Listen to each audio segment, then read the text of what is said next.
लेकिन कुछ ऐसा है जो इससे बहुत इंपॉर्टेंट है, उस पर किसी का फोकस नहीं है। पैसा कमाने से भी ज्यादा जो इंपॉर्टेंट है वो है कि आपने कितना पैसा बचाया।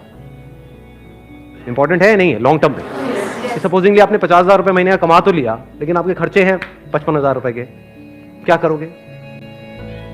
तो कितना आपने कमाया उससे ज्यादा इंपॉर्टेंट है आपने कितना बचाया। कितना बचाया इससे भी ज्यादा इंपॉर्टेंट है कि जो बचाया उसको किस तरीके से इन्वेस्ट किया। ये कितने लोग समझ पा रहे हैं इस बात को? बट ये हमको कहीं नहीं सिखाया जाता है। स्कूल्स में, कॉलेजेस में, घर पे भी इसकी इतनी बात नहीं होती है कि पैसे को इन्वेस्ट कैसे करना है, स्मार्टली कैसे इन्वेस्ट करना है। क्योंकि अगर आपको स्मार्टली इन्वेस्ट करना आता है और आप मान लो महीने का, मैं बहुत बड़ी बात नहीं करता, 2-3 हज़ार रुपए भी इन्वेस्ट करते रहते हो अभी से, इस एज ग्रुप से, which is around 25 years 30 years, तो आने वाले 20 साल बाद, 30 साल बाद पता है आपके अकाउंट में कितना पैसा हो सकता है अगर स्मार्टली इन्वेस्ट करते हो तो? करोड़ों रुपए हो सकते हैं। तो this topic today is extremely important, चाहे आप मेल हो चाहे फीमेल हो। और जरूरी नहीं है ये उन्हीं लोगों के लिए है जिनकी एज ग्रुप 25 साल है, 30 साल है, 35 साल है, क्योंकि इन बातों को सीखना एक्चुअल में जरूरी है at as young of age as possible. यानी अगर आपकी एज 18-19 साल, 20 साल भी है, जो लोग कैमरे पे देख रहे हैं उनको मैं बोलता हूँ, जो वीडियो में देख रहे हैं, कि अगर आपकी एज 18-19 साल है, 20 साल है, तब भी आपके लिए सेशन बहुत इंपॉर्टेंट है, इनफैक्ट ज्यादा इंपॉर्टेंट है। और मेरे को आइडिया कहाँ से आया ये सेशन करने का? मेरे एक फ्रेंड है, मेरी वैसे उनसे बातचीत हो रही, उन्होंने मेरे से पूछा कि यार मेरे पास में कुछ फंड पड़ा हुआ है, मुझे क्या करना चाहिए, उसको कहाँ इन्वेस्ट करना चाहिए? कुछ आइडियाज हैं आपके पास? नहीं, उन्होंने मुझसे पूछा, आप क्यों बीच में टांग अड़ा रहे हो? सीधा ही म्यूचुअल फंड। तो उन्होंने मेरे से पूछा, तो मैंने ये नहीं कहा जो इन्होंने कहा, मैंने सबसे पहले उनसे ये पूछा, मैंने कहा आपने क्या किया हुआ उस पैसे का और कितना पैसा आपने जोड़ा हुआ है? तो उन्होंने बताया मेरे अकाउंट में अराउंड 4-5 लाख रुपए पड़ा हुआ है। मैंने कहा अकाउंट में मतलब? कहते savings account. And it's a huge blunder. और आप में से भी बहुत सारे लोगों के अकाउंट में पैसा पड़ा हुआ, कितने ऐसे हैं यहां पर?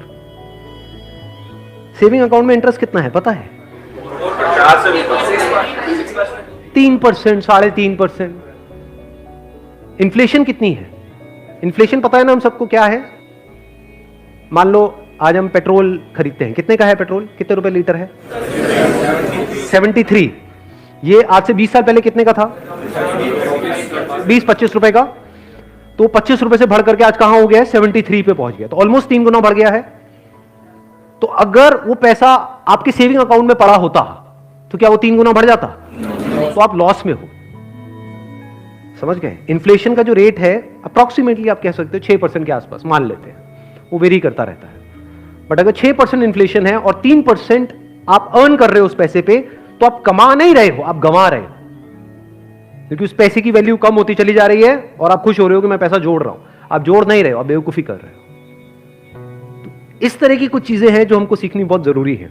और जैसे मैंने उनको ये बात बोली तो it was a surprise for him. मैंने कहा ये पैसा सेविंग्स में क्यों पड़ा है, इसकी एफडी क्यों नहीं कराई? क्योंकि एफडी में एटलीस्ट 7% इंटरेस्ट है। कहता मैंने कभी सोचा ही नहीं ऐसे, मेरे को किसी ने बताया ही नहीं इसके बारे में, कभी सिखाया ही नहीं। और ये कोई छोटी प्रॉब्लम नहीं, बहुत बड़ी प्रॉब्लम है। मैंने कुछ कैलकुलेशंस करी, फिर उनको मैंने बताया, मैंने कहा अगर सिर्फ इतना सा स्टेप हमने उठा लिया ना, इतना सा जो कुछ भी नहीं है, कुछ घंटे का है, कि जो सेविंग में पड़ा है उसकी एफडी करानी है।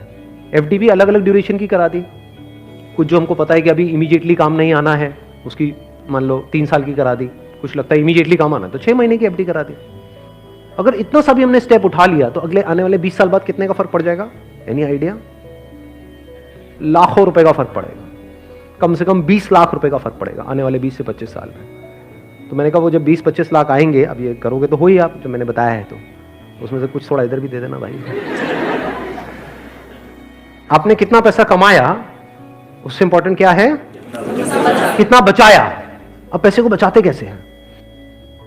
पैसे को बचाना मतलब हम क्या समझते हैं? खर्चे कम करो, बस ये तो हमको समझ आता है कि सब्जी वाले से लड़ते रहो, रिक्शे वाला 10 रुपए नहीं भैया 8 रुपए ही दूंगी मैं, तो बचा लो 2 रुपए।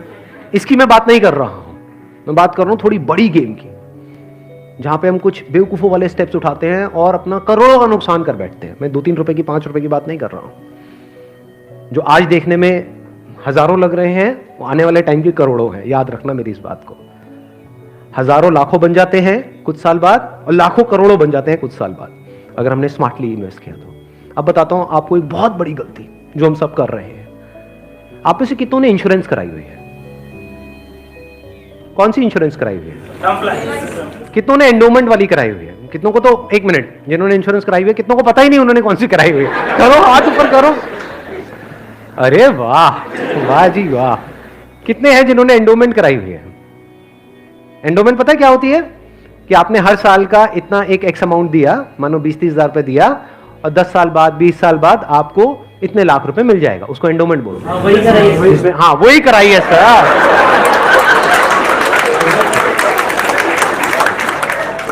क्या सर एंडोमेंट पेंडोमेंट बोलते हैं? सीधी बात करो ना।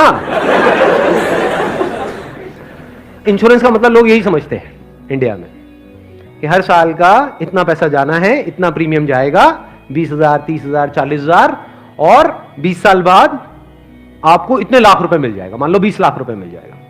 ये सुनने में बड़ा अट्रैक्टिव लगता है, बेवकूफों वाला स्टेप है ये। कितनों ने टर्म इंश्योरेंस कराई हुई है? हार्डली 3 या 4 या 5 लोग। कमाल जी कमाल। देख लो कितना बड़ा ब्लंडर है ये अभी आप सपने में भी नहीं सोच सकते।